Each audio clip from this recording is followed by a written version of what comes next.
It was only when I talked to Craig that I became extremely excited of what this adaptation might look like.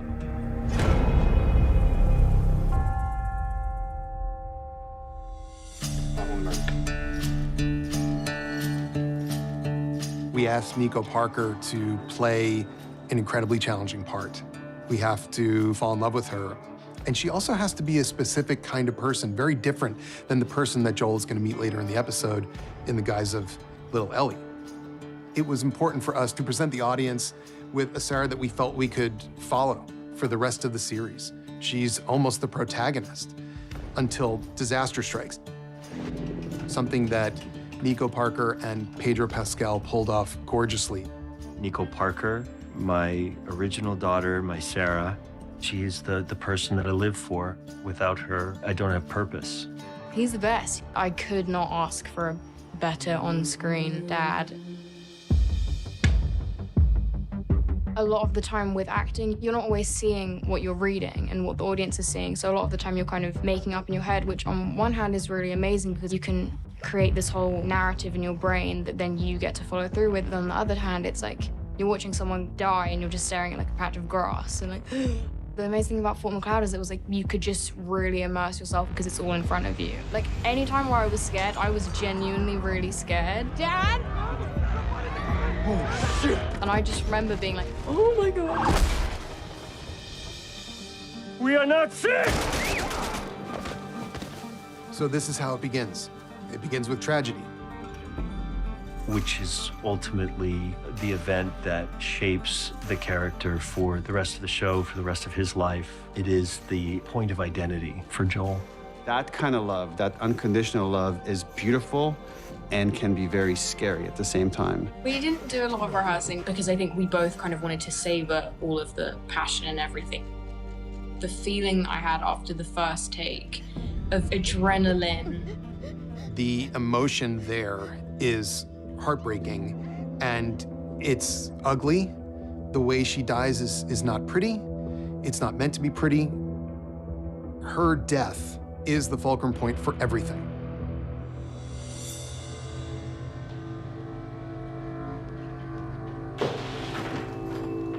My name is Marlene. I'm the leader of the Fireflies in the Boston QZ.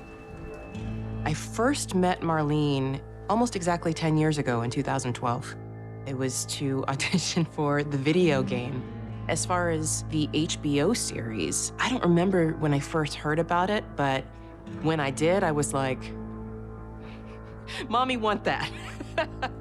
Did I think that they would actually cast me? No, I didn't. The hundreds of people that work on the game make you look like Marlene, make you look like the character and turn it into a masterpiece. It's another thing to step in front of the camera and embody her with my own instrument. And I had a couple of things on my side, which was I grew into her, I aged into her a little bit, and I guess my deep passion and love for her. As a writer, you're trying to construct a scenario where like a person is trying to avoid a fate worse than death. For Joel, it'd be losing a daughter again, and he probably would not survive that. So then how do we put him in a situation where now he has to be with this girl and he immediately tries to reject it? You're gonna do it. The hell we are. We don't have time for this. Joel is a broken man, and he meets this kid. Ellie's not a big fan of Joel when she first meets him. Their initial meeting doesn't really set them up to be the greatest of friends, but I think that's also because they're like similar personalities. They just clash, and they don't know how to relate to each other yet. Asshole! In the final moments of this episode, Joel forgets that the girl that is standing behind him is not his daughter. Primitive instinct takes over. He can't help but act. Something else took control of him in a similar way to how the cordyceps does, except for him, it's a version of love. The most remarkable thing about that moment is that when Ellie watches him beating a man to death, she is activated. Earlier in the episode, when Sarah sees him killing this old woman who's infected, who he has to kill, You killed her. she cries. Baby, I'm sorry. Ellie doesn't cry. Ellie likes it. She likes the idea of somebody defending her like that, and she likes the idea of that guy being punished. And this is where you begin to see the problem. but also the deliciousness of the pairing. These two were meant to be together, but look out. Well before we ever rolled any film, we gathered together a small army of people to work on how to get the clickers right. And getting the clickers right means that people who have played the game will go, that's it. And people who haven't played the game are gonna go, oh my God. To present the clickers on screen correctly, my feeling was that we had to make 5,000 decisions exactly right. We brought Barry Gower in. Barry Gower worked on our prosthetics on Chernobyl. He's the best. When we joined the show, we spoke to both Neil and Craig about the design for the clickers, and we started off with a lot of preliminary concept art. We were using that as a stepping stone, and even though we were creating new, refreshed versions on the same brief, we kept going back to the original designs that Neil and his team had created for the games. Neil and I were ruthless in our pursuit. The first time I got to see the full prosthetics, I got tears in my eyes. It looked so good, and it was so creepy and beautiful at the same time, and it captured a lot of the things we were trying to do with the game, but it was there in real life. We found some terrific actors who were fans of the game and understood the movement, and we're really happy with how it all turned out. One of the changes that Neil and I felt we needed to make early on was the way the fungus would spread. Obviously, we did a lot of research on fungus and cordyceps. Neil and Naughty Dog, of course, had gone through a lot of that stuff as well. We started looking at something called mycelium, which are these threads that make up fungus. In the game, it spreads through biting and saliva, but it also can spread through the air, through spores. And while that works in a video game environment, in real life, spores move around everywhere. And it's just harder to buy into the notion that spores localize and don't spread.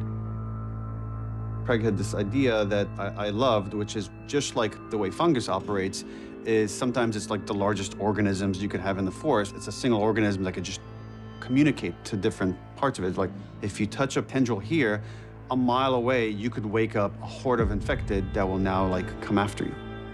Indeed, there is this thing called the wood wide web. Fungus can communicate chemically over insane distances. They are remarkable organisms, and unfortunately, in this case, also terrifying.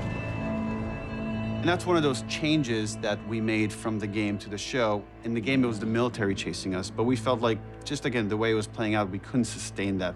And I believe it's actually more dramatic and kind of interesting than what happens in the game. Tess was a character that we did quite a bit of expansion on. She doesn't have any particular emotional connection to the world as far as we know. So in that regard, she's kind of a perfect survivor. Once she understands what Ellie is, and that Ellie represents some modicum of hope for the world, you see that there is something in her that was always there that is ready to come back out. When Tess finds out that Ellie is immune, there's immediately a light bulb moment for her that goes off, which is like redemption. I think Tess goes, if they do this one thing, that can potentially save everyone. She can in some way be redeemed for all the shitty things that she's done. Even in getting bit and understanding that her life is gonna end, she is even more committed to hope and inspires Joel to move on with Ellie for just a little bit longer. I had imagined that the scene was going to be very different to the way that it actually turned out. I thought it was going to be much slower, and I thought it was going to be like this magnetic kind of pull. And then when we came to do it, I don't know, it was just so not what I had thought it was going to be. Neil understands how to create fear, and it's gorgeous. My first reaction to the episode was surprise. It was this unexpected, beautiful love story in this bleak world.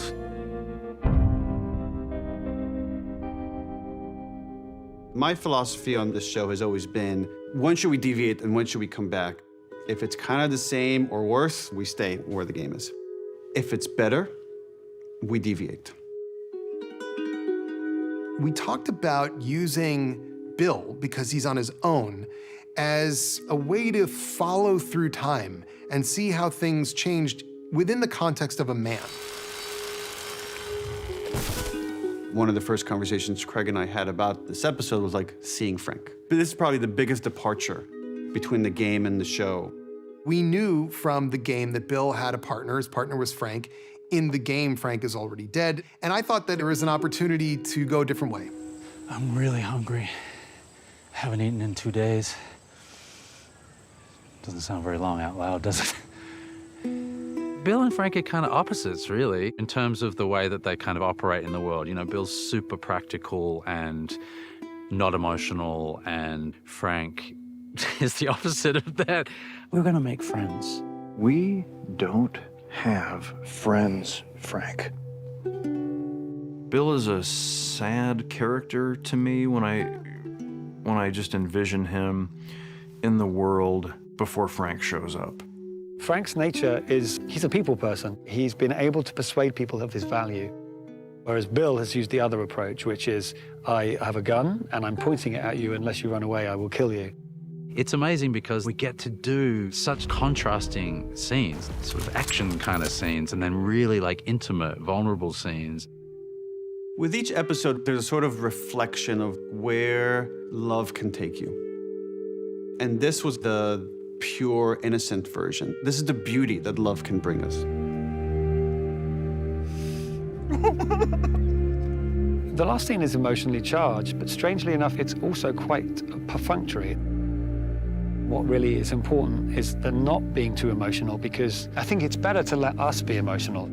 We've lived the life with them, and the point that Frank says that today is my last day, that's really about, okay, let's just go through all the things.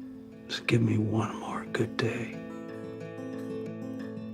I've seen this thing 200 times, and I still cry. That's those two guys doing it to me, no question. It's remarkable. That's the dream. When Ellie reads Joel that suicide note, Bill kind of spells out, look out for the people that you love. And he specifically mentions Tess. It's a reminder of Joel's failure. Joel has already failed to save his daughter, and now he's failed to save his romantic partner. What's next? I think what's narratively fascinating about The Last of Us is it's a new kind of apocalypse, and the story of our compulsion to dominate.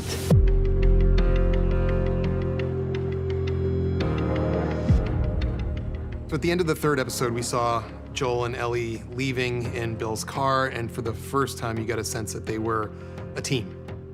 And that theme carries through into the fourth episode. There's an uneasy truce, but they're not necessarily anything more than, as he says, cargo. Joel? Did you know diarrhea is hereditary? What? Yeah. It runs in your genes. Joel secretly loves Ellie's humor and her jokes and her puns. He pretends he doesn't, but he does. I think that means a lot to Ellie that he does actually find her funny. I don't think she ever worries about annoying him. She kind of loves it. Feel free to wait in the truck.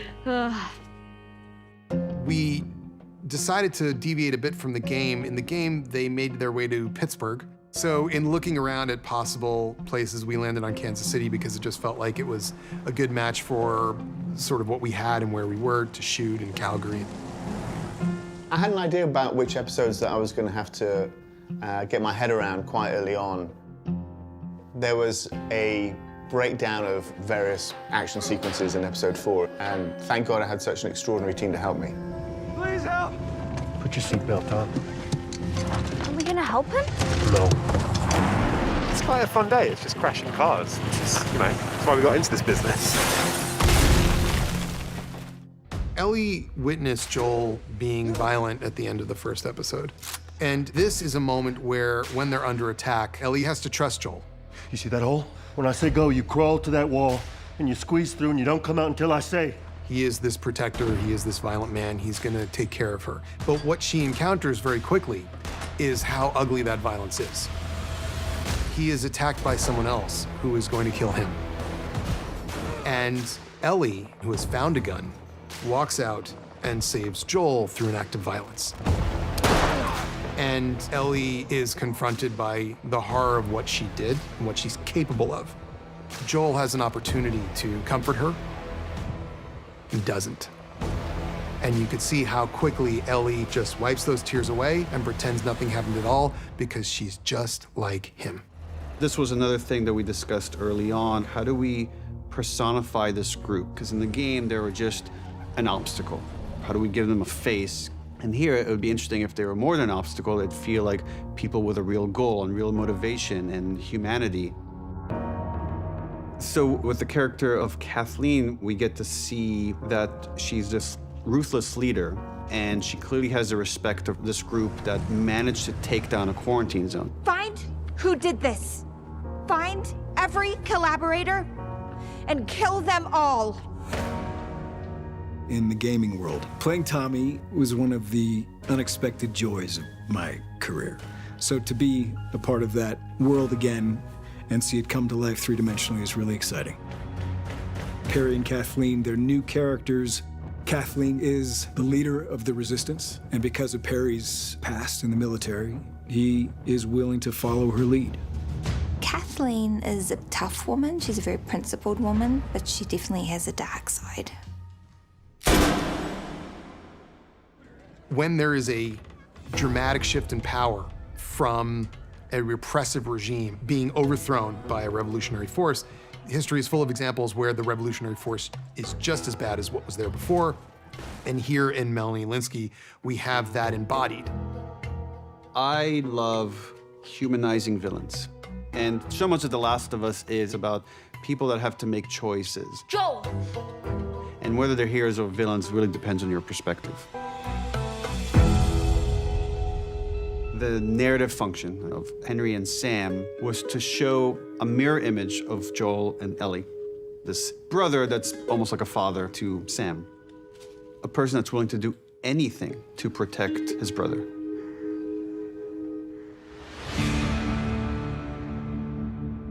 Sam and Henry are another example of this duality that we encounter, who are bonded together not only because they're the only family they have left, but because they also speak a language that very few people speak.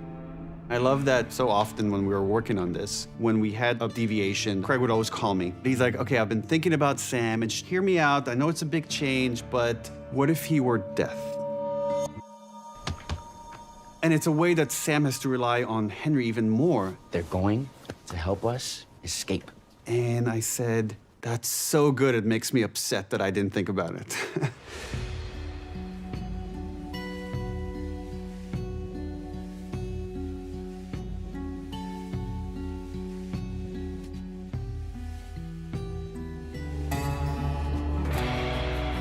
Leading up to getting the role, I did not know ASL. Lamar and Bella picked up ASL in an instant. The interpreters, the CJ and Kivon in this film, they were so willing to help anyone who wanted to learn. In the end, all the crew were signing because everyone wanted to communicate and let them know how great they were.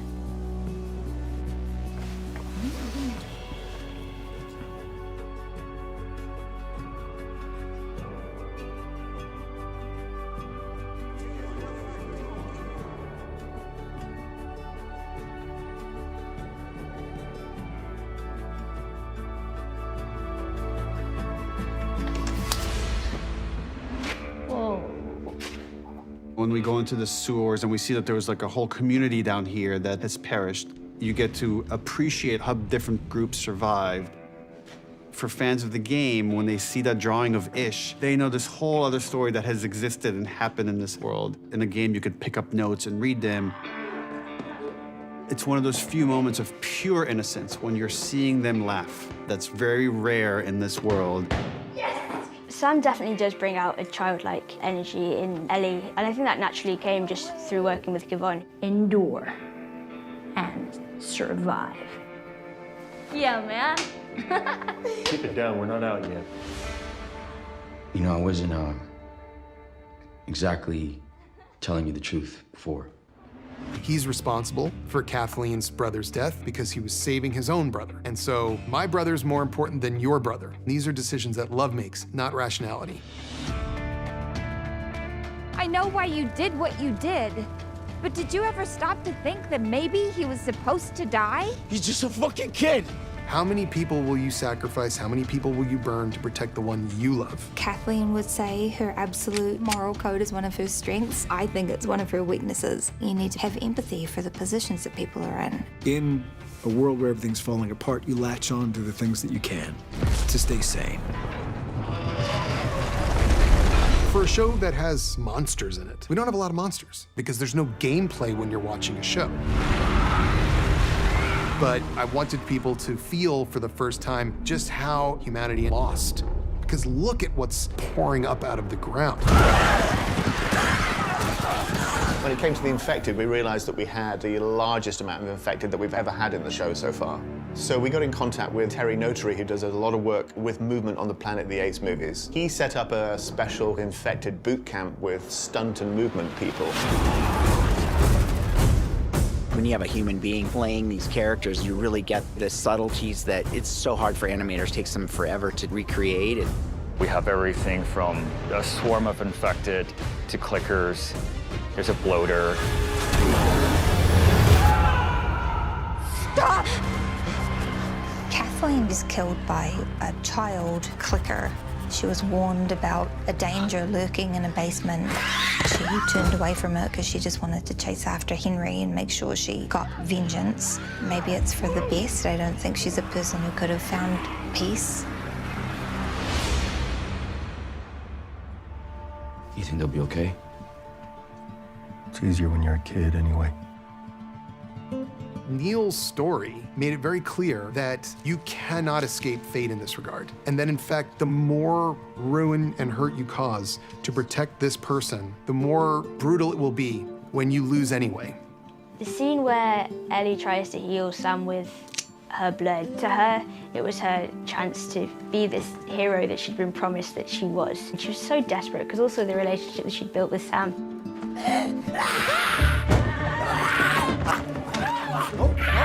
It was really tough for me to film the scene in this room. Sam is so important to Henry. Once he lost Sam, Henry felt as though there wasn't much to live for. What did I do? And I think it really affects Joel and Ellie moving forward in the story.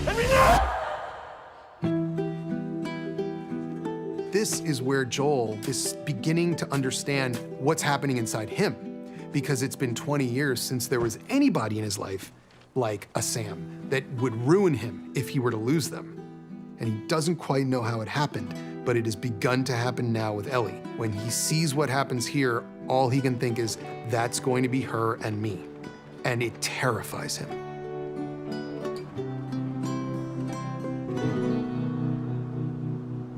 Trying to save somebody and then failing is a terrible feeling. And it is in fact the feeling that Joel finds himself soaking in now, every day, because he's panicked that it's going to happen to him again.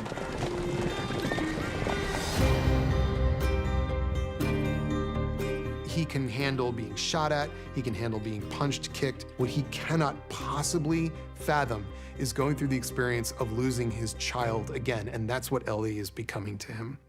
Ellie doesn't make relationships easily, mainly because the relationships she has built have been cruelly taken away from her. That's where Joel and her are the same. What's incredible was to be able to explore things that I think are very much a part of the experience of the game, but you can expand on. You're not gonna scare us. Scared him? One of those things is the internal life of these characters. With the show, there was this addition of like, he's having a physical reaction to that. He can't breathe, his chest hurts. It's a combination of his age, but also all the events that have just happened. Are you dying? And his connection to Ellie. He's just so scared. And Ellie doesn't quite understand what's happening with him. Joel just feels like he needs to save everyone around him.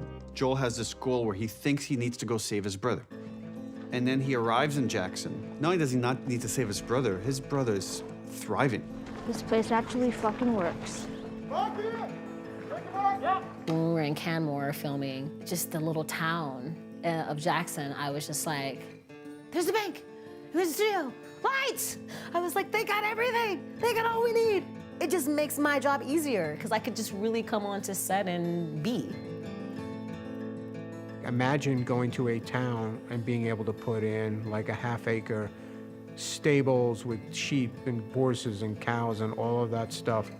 My favorite part of that was building the paddock and the stables and everything in the parking lot right in the middle of town. Hey, Joel, check it. When we go into these places, we're not doing anything small. We spend quite a bit of time there. And if there's one business on a street that we want to film on that doesn't want to play ball, we're out of luck. Fortunately, we've had everyone accommodate us everywhere we went. Jackson, it's this beautiful community. It's the closest some group has come to the world that we know, the world that we live in, that they could watch movies, that they could celebrate Christmas. I'm sorry about your kids. It's okay. And kid, just Kevin. Sarah was Joel's daughter. There's this beautiful moment where Joel stumbles outside and he thinks he sees his daughter. We love the idea that for a moment he would think, just for a moment, and then he would see her with her daughter and he would think, that's what I would have. We always try to keep her spirit in the scene. I think it's always a ghost in the room between Joel and Tommy. I'm failing in my sleep. It's all I do. It's all I've ever done. It's fail. Anybody who's like grieving or who've lost a child, everybody goes through that path differently. With Maria, I think she poured into the people because that's what she had.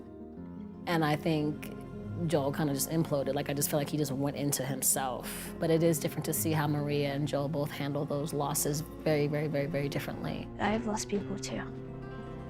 You have no idea what loss is. And that scene is perhaps the most famous scene from the game.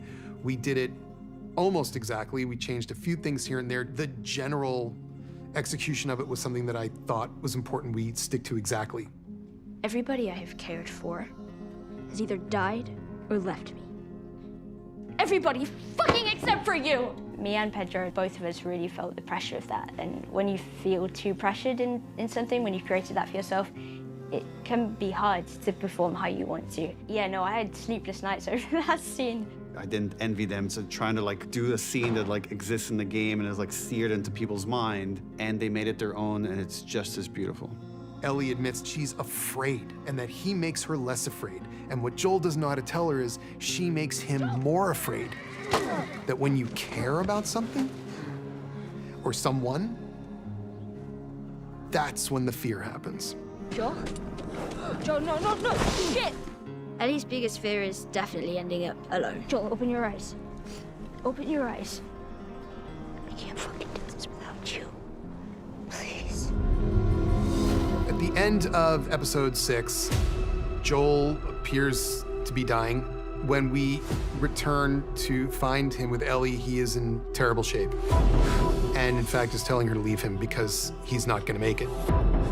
Ellie has to make that decision. In the moment she hesitates, we are brought back in time to an Ellie we have not met. We get to see what is it like to be a kid in this world. Before you get thrust on this crazy journey or find out you're immune to the cordyceps, you're just a kid in a military school that feels like she doesn't belong. She has no connection with anybody else, except for this one girl that left her. And she thought was dead because she was gone for so long. Are you okay? I'm fine. I just ran away for a bit, that's all. If you're going through some shit, you're supposed to, I don't know, talk to your best friend about it. Riley is Ellie's only friend, really, in the QZ zone. She also has quite a big crush on her. Their bond and their relationship is very real and pure and fun. They have a really interesting dynamic, and I loved working with Storm to create that. Riley is played by Storm Reed. We had to find somebody that was able to not only be on Bella's level in terms of talent, but also somebody that we think would have the upper hand on Ellie, and that's a tall order. Turn right, open the door, tell me when you're there. Go. Fine. This is Riley's one last chance to show her love and appreciation before she goes away. Are you there? I'm here. Now what?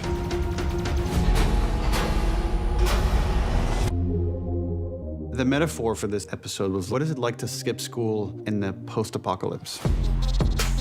And you get to see them play an arcade game. Imagine like an arcade game that Ellie has a poster of in her room. She probably read about it in some old video game magazine they found. They've probably like seen the moves, and here they get to do it. Riley gifts that to her. Go again? Goddamn right. It was so much fun to film. It was crazy, very full on. And those days were long and emotional and taxing, but honestly, they're so rewarding and so satisfying. It's really cool to just walk around and admire the work that people do. The authenticity of what the world looks like or what the mall looks like, they did an amazing job. The mall was, I think, one of the most amazing sets. We had to get a carousel, we had to do a Halloween store, we had to do a Victoria's Secret store. What? Nothing, I was just trying to imagine you wearing that. Shut up! Riley is kind of testing out the waters and seeing how Ellie feels, and she has a little crush on her, so it's kind of like a date, but not really. In that world, to have a crush on someone, it's still like a feeling that you can't just turn it off because the apocalypse is going on and you don't think you have a future together. Like, it's something that's still very much there. In this world, it's often the case that the happiest moments are interrupted by the worst moments. And there's this wonderful moment where Ellie realizes that Riley feels the same way about her that she feels about Riley, and they kiss. Ellie gets to experience first love, first kiss, and then we snatch it away from her.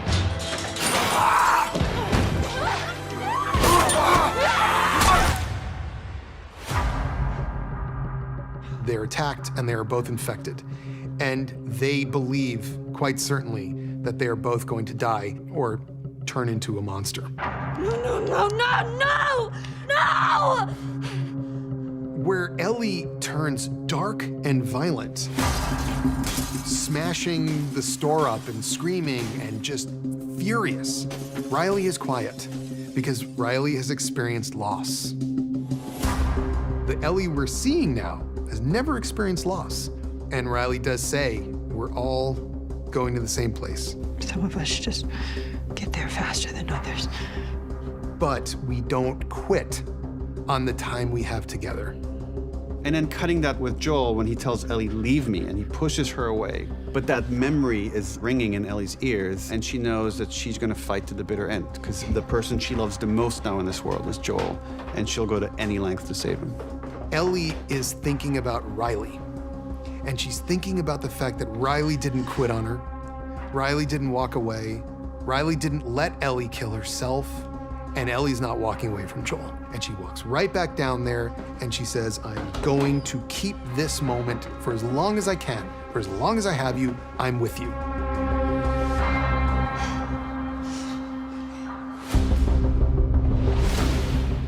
In this episode, David captures Ellie, and you see Joel is slowly recovering because Ellie was able to get him medicine.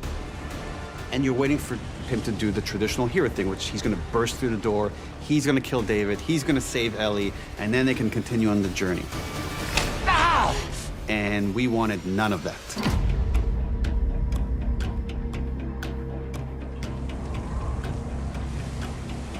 We think of it as our cold episode.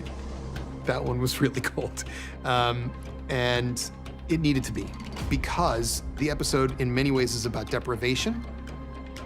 Shooting in February in Calgary was freezing.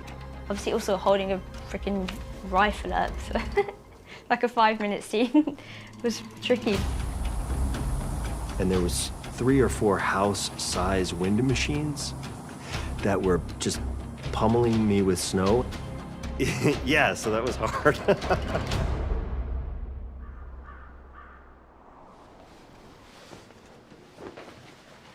You thirsty?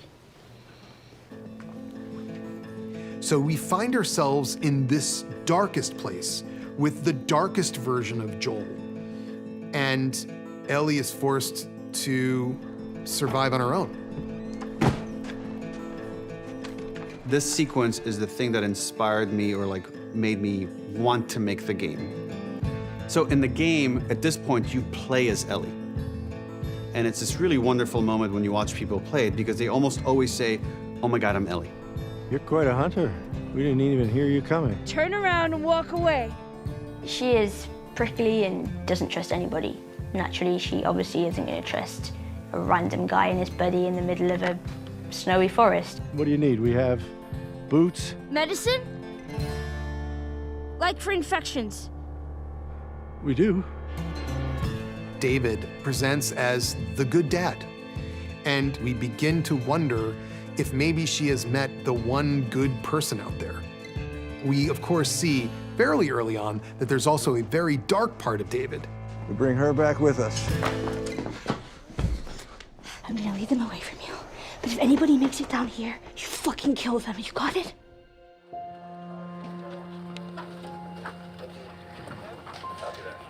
When he captures Ellie, 3, 2, 1, action!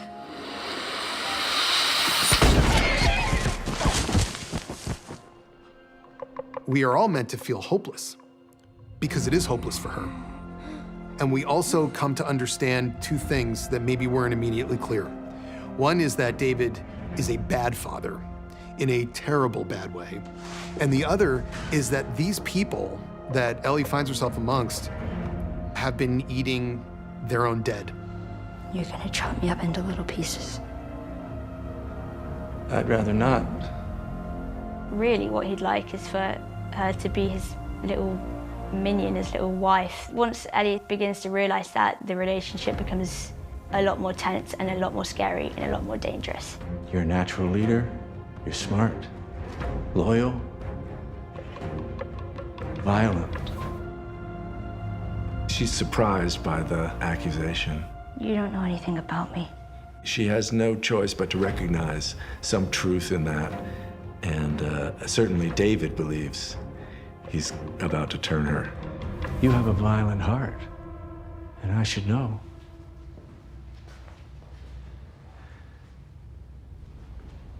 I've always had a violent heart.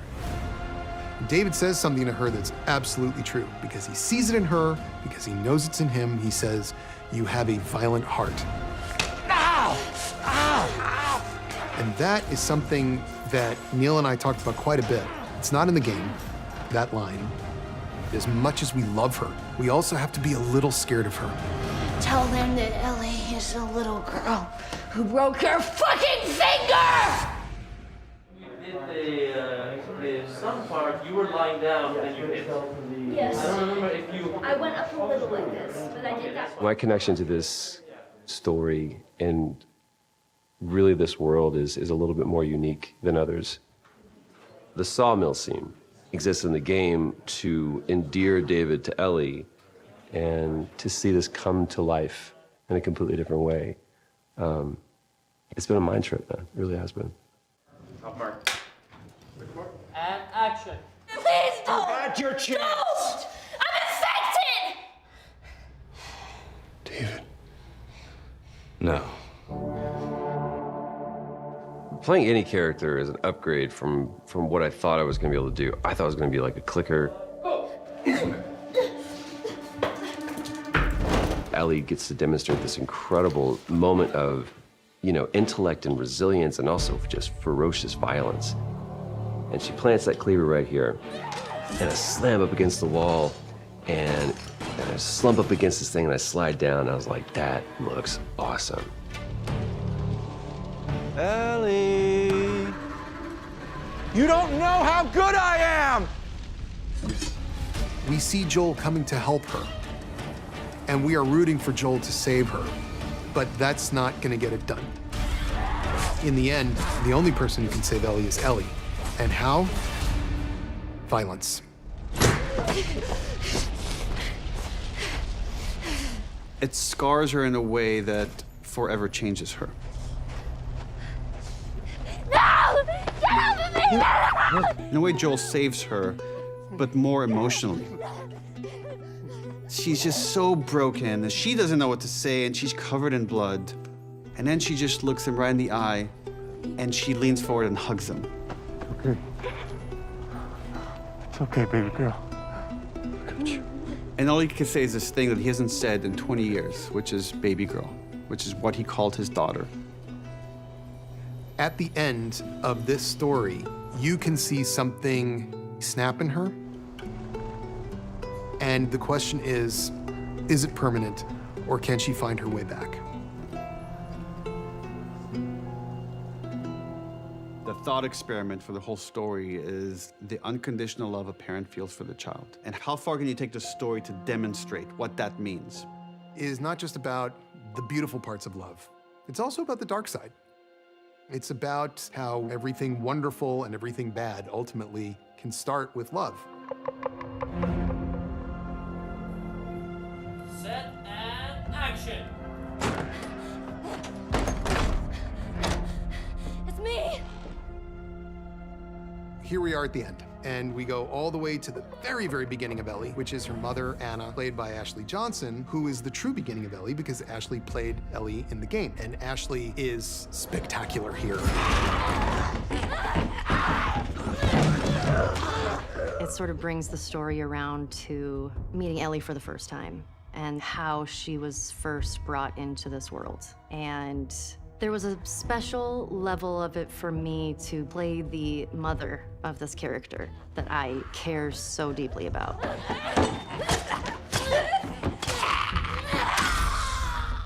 It was the first time I've ever had to do a giving birth scene, and it was an incredible day. You're dealing with real babies, which that is usually hard, but they connected so well, and it shows how strong Ellie is, of where she came from and what she had to go through, and that even her mother had such a fight to live.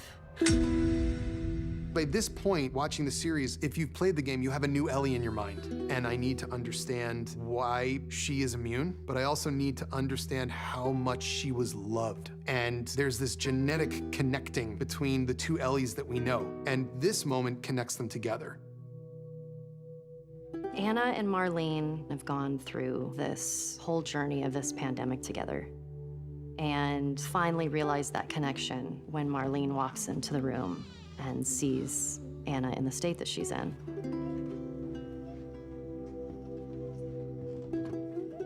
I don't know if I can talk about this scene without crying. They're fictional characters, but I do think that a wonderful gift of the series is seeing these two best friends' final words to each other in those last moments of Anna's last breaths.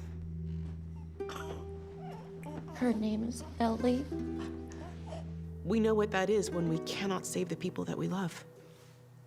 To feel powerless.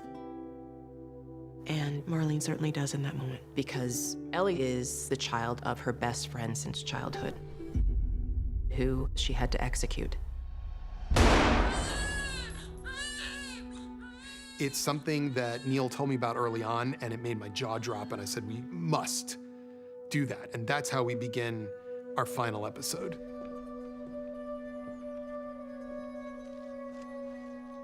There's this moment, and we really just follow the game here very closely because it's so beautiful, where they encounter a giraffe. It's a joyful moment for Ellie and for Joel, seeing Ellie finally be a glimmer of who she used to be after the trauma that she faced. Everything that she'd experienced hasn't just gone away. It's just this moment of beauty. So precious, it's almost sad. But then from speaking to Craig, I realized it was just living the truth of it, which was, it was bittersweet, but still so, so beautiful. So fucking cool. There's just a moment of awe and wonder in this world still. And the beauty of it is such that we understand why the ice melts between them. He's still trying to keep her with him and saying, we don't have to keep going.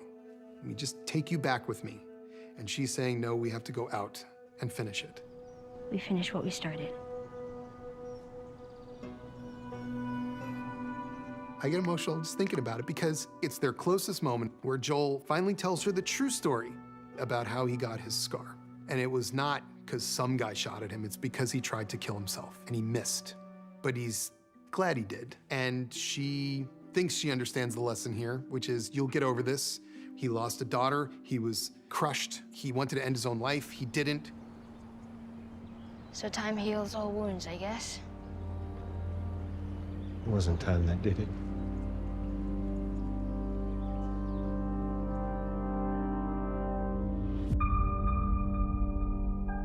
in the hospital, Marlene quickly realizes this is not the Joel she knew because he has an emotional connection to Ellie.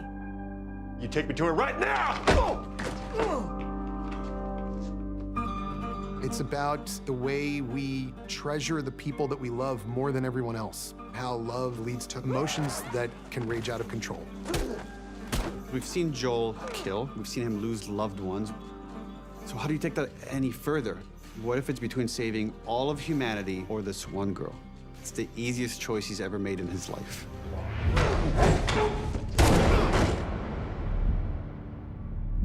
What would make one choose one thing over the survival of humanity, essentially? Which is something that he does because he finds himself incapable of losing again. I won't let you take her. Unhook her. Move! Turn around. Can't keep her safe forever. No matter how hard you try, no matter how many people you kill.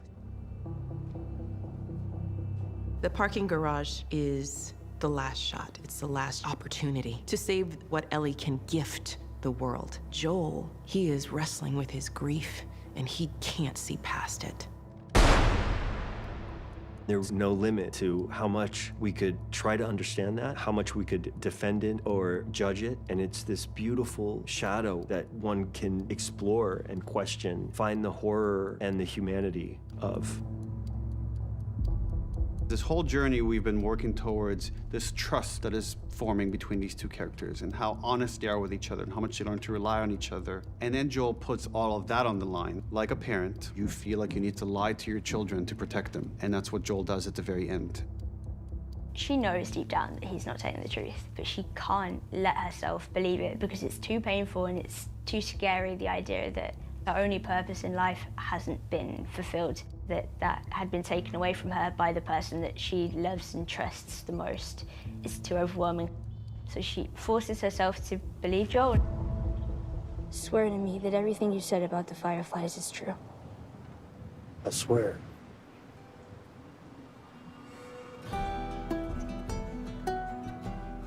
Time doesn't really heal anything. It just makes it fade. But people heal things. And in that moment, you understand the depth of what she means to him. And the horror of it all is that that's why the ending has to be the way it is. The ending is something that people have been arguing about for over a decade. Should Joel have done what he did? And a lot of people will say no, and a lot of people will say yes. In the end, the only thing we can be sure of is that we understand why he did it, and we understand that Ellie would not have wanted him to do it. That complexity is why The Last of Us as a narrative is so gorgeous. It's why it's the most beautiful story told in the entire genre of video games. It's why Neil is a genius, and it's why I wanted to make the show in the first place.